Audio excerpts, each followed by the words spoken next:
Hello दोस्तों, इस video में हम जानेंगे सुप्रीम कोर्ट के उस जज के बारे में जिनको जो है इम्पीचमेंट प्रोसीडिंग जो है फेस करना पड़ा था।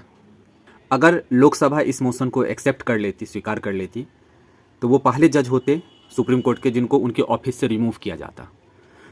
ये क्यों न्यूज में है उसको भी जानेंगे। इम्पीचमेंट के प्रोसेस जो आर्टिकल उससे रिलेटेड है उसके बारे में जानेंगे, और भी कुछ इंपॉर्टेंट इंफॉर्मेशन जो इनसे जुड़ा हुआ है, जो कि आपके करंट अफेयर्स के टॉपिक में इंपॉर्टेंट है और एग्जामिनेशन के पॉइंट ऑफ व्यू से भी इंपॉर्टेंट है, हम उसको भी देखेंगे। तो ये मोस्टली आपका ये वीडियो डेडिकेटेड होने वाला है जो फर्स्ट जज था सुप्रीम कोर्ट का, जो कि आपका फेस किया था इम्पीचमेंट प्रोसीडिंग को। तो वो जज थे आपके न्यायमूर्ति वी रामास्वामी।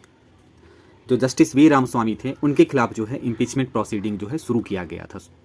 ठीक है, ये न्यूज में क्यों है? क्योंकि ये जो आपके जस्टिस रिटायर्ड वी रामास्वामी हैं, उनका जो है लास्ट वीक जो है चेन्नई में उनका निधन हो गया है। तो इनके निधन के बाद दोबारा से ये जो है अभी न्यूज में है।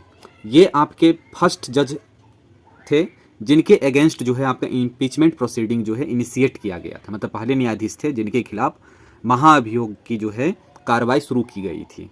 ठीक है, जैसे कि हम लोग जानते हैं जो जज की नियुक्ति जब एक बार हो जाती है सुप्रीम कोर्ट की जज की, तो उसको जो है डायरेक्ट उसको नहीं हटाया जाता है।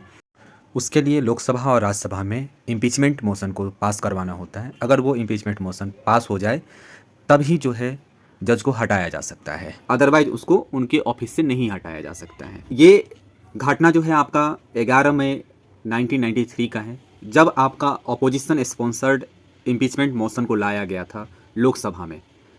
अगर उस मोशन को अगर एक लोकसभा के द्वारा जो है एक्सेप्ट कर लिया जाता तो ये आपके पहले जज होते सुप्रीम कोर्ट का जिनको जो है अपने ऑफिस से जो है रिमूव किया जाता।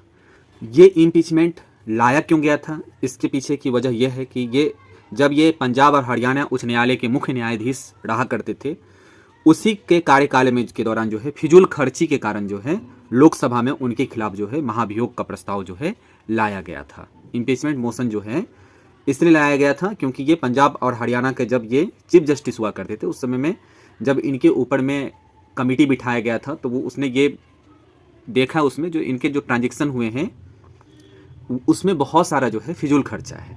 तो जब 11 मई 1993 को इम्पीचमेंट के लिए जो है मोशन लाया जाना था, उस दिन जो है मतदान के दिन जो है 401 सदस्य जो है उस रोज उपस्थित थे लोकसभा में। 12 मई 1993 को जो है द हिंदू में एक रिपोर्ट पब्लिश हुआ था, उसमें यह बताया गया था मात्र 196 ने प्रस्ताव का समर्थन किया था, लेकिन 205 जो है आपके मतदान में भाग ही नहीं लिया। मेनली जो है आपका जो रूलिंग पार्टी थे, जो कांग्रेस की पार्टी थी, वह जो है रेस्क्यू करने के लिए इस चीफ जस्टिस वी रामास्वामी के जो है समर्थन में आ गया,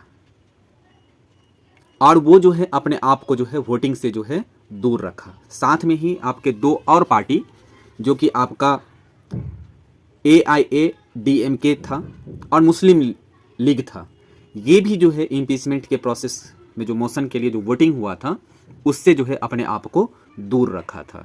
इस कारण से रूलिंग पार्टी के सहयोग और कुछ पार्टी के सहयोग से इनका इम्पीचमेंट तो रुक गया, इनको अपने ऑफिस से रिमूव नहीं किया गया, लेकिन उसके रिजाइनेशन के लिए जो विरोध था वो लगातार जारी रहा।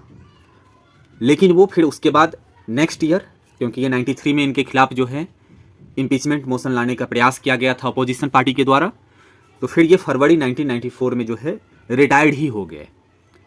तो हमें ये भी जानना जरूरी है कि ये जो इम्पीचमेंट पास क्यों नहीं हुआ था, इसके लिए संविधान में क्या प्रावधान है, किस प्रावधान को पूरा न करने के कारण जो है ये उनके खिलाफ जो है इम्पीचमेंट पारित नहीं हुआ था। तो अकॉर्डिंग टू आर्टिकल 124 का जो चौथा सेक्शन है ऑफ द कॉन्स्टिट्यूशन, ये बोलता है जो ए जज of the Supreme Court shall not be removed from his office, उसे नहीं हटाया जा सकता है by an order of the President passed by an address by each of the Parliament. मतलब एक ऑर्डर जो है पास किया जाएगा प्रेसिडेंट के द्वारा, जब जो है ईच हाउस ऑफ पार्लियामेंट जो है उस ऑर्डर को सपोर्ट करेगा। अब वो ऑर्डर को सपोर्ट करने के लिए कंडीशन क्या है? वो कंडीशन होता है वोटिंग के थ्रू। वोटिंग का क्या कंडीशन है? By a majority of total membership of that house. तो दोनों हाउस से पास होने के लिए सबसे पहला केस ये है, जिस भी हाउस में जाएगा उस हाउस की जो मेजोरिटी है, अगर मान के चलो अगर हाउस में 500 मेंबर हैं तो उसकी मेजोरिटी हो गई आपकी जो 250, तो कम से कम 250 लोग उसको तो समर्थन करे ही करे।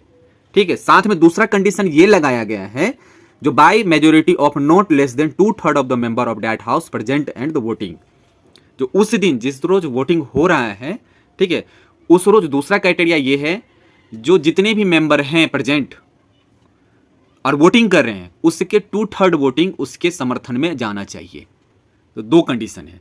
अकॉर्डिंग अगर मुझे ऐसे समझे हम, अगर किसी हाउस की स्ट्रेंथ 300 है, तो इस दो क्राइटेरिया को कैसे वो फुलफिल करेगा। तो जो प्रपोजल प्रेसिडेंट के पास में लाया जाएगा, उस प्रपोजल को पास करने के लिए उस हाउस में अगर 300 मेंबर है, तो पहला केस बोलता है जो मेजोरिटी ऑफ द मेंबर उसको सपोर्ट करे, मतलब उसका जो स्ट्रेंथ है, टोटल स्ट्रेंथ अगर मान के चलो 300 है, तो मेजोरिटी का मतलब हो गया जो 150 लोगों से ज्यादा उसे सपोर्ट करे, सबसे पहली बात। अब जरूरी तो नहीं है जो 300 के 300 लोग उस रोज प्रेजेंट ही हो सकता है जो मेजोरिटी बोल दे तो 150 पे पास हो जाएगा। उसको थोड़ा सा मुश्किल बनाने के लिए ये बोला गया है जो उस रोज जितने भी लोग प्रेजेंट होंगे, ठीक है, अगर मान के चलो 300 स्ट्रेंथ है और उस रोज जो है 270 लोग ही प्रेजेंट हैं, तो उस 270 लोगों में से 2/3 मेजोरिटी जो है उसके सपोर्ट में वोटिंग करे, जितने लोग प्रेजेंट हैं उसके, ठीक है। तो 270 का जो मेजोरिटी होगा 2/3 वो हो गया आपका 180, मतलब 180 लोग उस मोशन के समर्थन में वोटिंग करेगा, तब जाकर के इंपीचमेंट मोशन जो है पास होता है। तो दो कंडीशन है, एक तो स्ट्रेंथ जितनी है उसकी मेजोरिटी जितनी है वो उसमें वोटिंग करे, तो मेजोरिटी का मतलब हो गया 50% से ज़्यादा जब होता है तो उसे हम टोटल मेंबरशिप का मेजोरिटी बोलते हैं। दूसरा हो गया 2/3 का मतलब जितने उस रोज प्रेजेंट होंगे उसका 2/3 उसके समर्थन में करे। अब ऐसा भी हो सकता है अगर पहला कंडीशन नहीं लगाता तो ये भी हो सकता था जो उस रोज 200 लोग जो हैं मतलब रहते, तो 200 का जो है 2/3 मेजोरिटी, ठीक है, तो लगभग में 140 से ऊपर लोग अगर सपोर्ट में कर देंगे तो टोटल मेजोरिटी नहीं है, तब भी वो बिल पास हो जाता।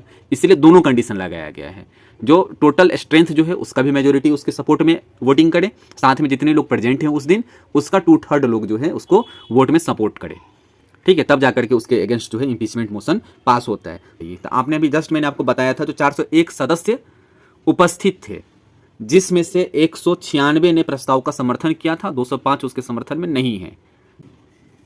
तो 401 मेंबर जो प्रेजेंट थे उसका 50% जो हो गया आपका, जो लगभग में 200 मेंबर जो है उसको सपोर्ट करना चाहिए था, जो कि नहीं हुआ था, ठीक है। तो आपसे ये भी पूछा जा सकता है जो कौन सा आर्टिकल जो है जज के रिमूवल के लिए, सुप्रीम कोर्ट के जज के रिमूवल के लिए संविधान में दिया गया है, तो वो है आपका आर्टिकल 124 का जो 4 सेक्शन है वो ये चीज़ स्टेटमेंट करता है। Thank you. अगर आपको ये वीडियो अच्छी लगी है तो इस वीडियो को ज़्यादा से ज़्यादा लोगों के साथ में शेयर करें और एक लाइक ज़रूर करें। Thank you.